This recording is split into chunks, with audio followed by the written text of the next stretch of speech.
Hitmakers by Derek Thompson. Welcome to my channel. My name is Samuel and I want to make self-growth normal. If you want to make self-growth normal, because I don't want to do it alone, and who doesn't want to make self-growth normal, then make sure to smash that like button to the YouTube algorithm. It helps with ranking and SEO and all this other stuff, and I really appreciate it because so much work goes into making these videos. The thesis of this book is that even though many television shows, #1 songs, blockbuster films, internet memes, and ubiquitous apps seem to come out of nowhere, this cultural chaos is governed by certain rules. The psychology of why people like what they like, the social networks through which all these ideas seem to spread, and the economics of cultural markets. The author says that the book answers two key questions. Ones that, in my opinion, if you know the answer to one, you can kind of guess the answer to the other. What is the secret to making people like things across the vast landscape of modern culture?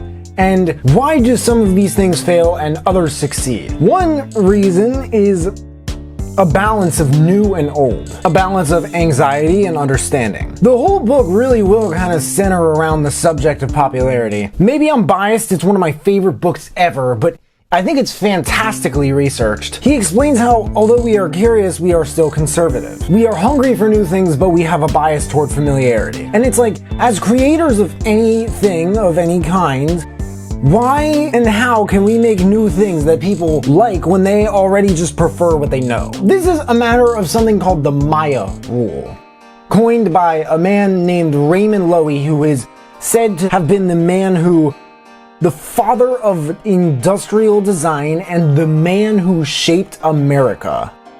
I don't know why not that many people know about him. Or at least that I haven't heard about him in probably any other book. I love this rule so much that I made a song about it with the same name. It stands for Most Advanced Yet Acceptable. It's probably one of the strangest songs I ever made, but it's the most advanced thing that people are willing to accept, that people just find similar enough. And it's all about that balance, you know what I mean? I'd say more than anything, that's what every single thing that blows up has in common. Everything. Every song, every movie, every book, every person, it is, personal brand or whatever. It's the most different thing that people are willing to accept at the time that it comes out or it blows up or anything like that. It's like the perfect amount of determination of mass reactions to products and creations and brands. The author had a few interviews with writers in Switzerland. Switzerland to pop music composition is like Silicon Valley to tech firms. The person he interviewed said that pop music is incredibly structured. The person he interviewed, by the way, was mentored by Max Martin, I think his name is, and Max Martin allegedly is the Michael Jordan of pop music composition. 90% of the time that people listen to music, they are listening to a song they've already heard because all the different parts are actually speaking to each other. For several months, I wrote and recorded remixes over as many of the very, very top Billboard songs as I possibly could, but more than anything, I copied the structures of the songs. By structure, I don't just mean like hook, chorus, hook, like all that other stuff. I mean like how many times they say a word, how many times you hear a melody before it switches on to another one. And this was no matter of the genre, by the way. But I can say this chapter, as a musician, or an ex-musician, because of the direction the music industry was going in, probably financially more than anything is the reason I stopped. A lot of rappers kind of pursue music because of the money. I quit music because of the money. I thought it wasn't enough. Like looking at the top players, I thought it wasn't enough. Not because I got some and I was like, oh, this isn't enough. If that were the case, I would have just went harder. But I think in terms of music, this is probably the greatest chapter any musician in 2019 could possibly check out in terms of how to become a better, more accessible songwriter. Again, in any genre. The author talks about, in the chapter, the music of sound, like where sound turns into music, and where our brain's ability to recognize patterns and rhythms is utilized by, politicians and I guess any public figures to get their point or points across, even if they're not valid. I think the diversity of mediums by which people express themselves that this author, Derek Thompson, covers throughout the book reveals to us perhaps just how curious he is about these things and the science of what makes people want to share these things with each other. The second half about the distribution aspects of things is like prepare for your brain to be cut in half. You remember that Fruit Ninja game? That Fruit Ninja app from like 8 years ago? The author explains, this is probably one of the most astounding examples of the book, how 50 Shades of Grey, that book thing, exploded, and how beforehand the author of it was already pretty big on this giant, like one of the biggest like fanfic sites. But it turns out when she had like tens of thousands or maybe even 100,000 people in a niche already talking about it, it could be huge. And she split it with Random House. It was part of a trilogy which sold over 150 million copies at the writing of the book that I'm reviewing right now. But it's this whole thing of like, where and how did it get the most traction? How did the author of 50 Shades of Grey get people to start talking? More than anything, what stood out to me about the reasons is apparently it's this thing that Thompson calls 1 to 1 million moments. It could obviously be more than 1 million, but this is where he used the term broadcasted,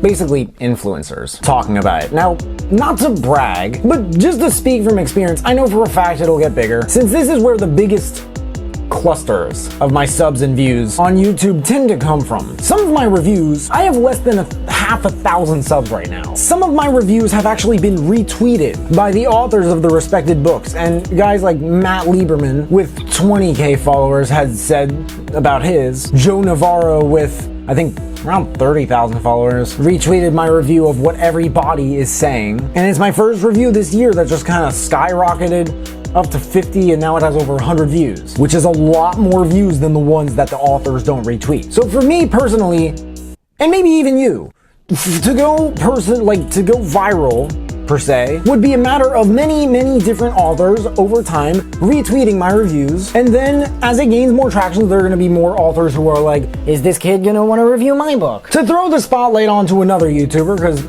I feel like I talk a little bit too much about myself in these reviews. A YouTuber with almost like 4,500 times my reach. If you know about music criticism and the needle drop, he's a phenomenal example. I want to do what he does, but with tech, business, and self-development books. Anyway, according to the author of this book, Derek Thompson, that's kind of the logic. And it goes a lot deeper than the stuff I talked about in this book review for 50 Shades of Grey. However, it was like giant news channels on top of a big publisher, on top of large Facebook groups and pages, on top of course, the grass-grown fan base from the fanfic site, and the author, of course, talks about how to accumulate that fan base for yourself afterwards, and the future of hits and hit making and hit distribution. Quotes: if content is the king, distribution is the kingdom. Mobile technology is emancipating video from the living room. Every man is born as many men and dies a single one. To sell something surprising, make it familiar. To sell something familiar, make it surprising. A great book is a hallucinated IMAX film for one. My favorite books are also daydreams.